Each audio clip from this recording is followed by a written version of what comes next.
Jesus tells us in Matthew that in the end days, the last days, will be as the days of Noah. Look at the description, by the way, that he gives in Matthew. I'm going to read this to you very quickly.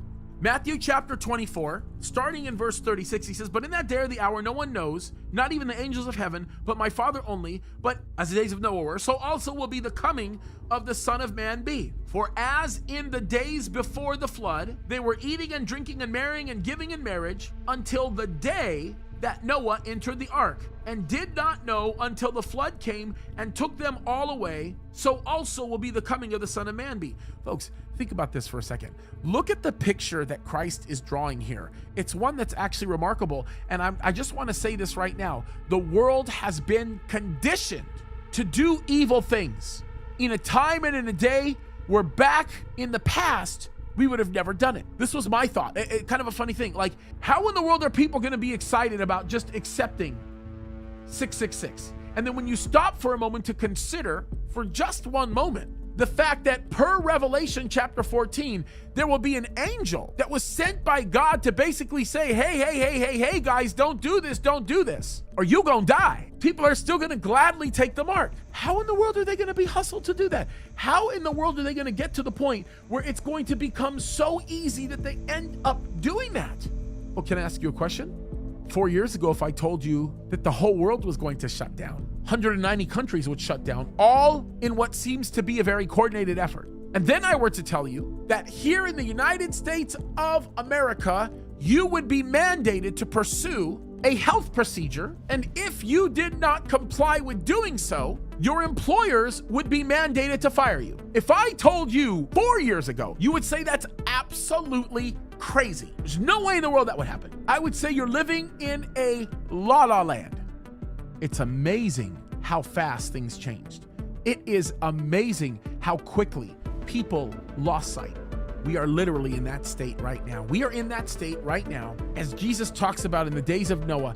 Look, in the days of Noah, there was one prime characteristic that was uniquely important, one that was remarkable, and that is the fact that Noah built that ark, and it took him literally, at the bare minimum, 70 years to build. 70 years, folks. And for 70 years, people were observing Noah build what looked like some kind of tool related to the potential judgment of God at some point.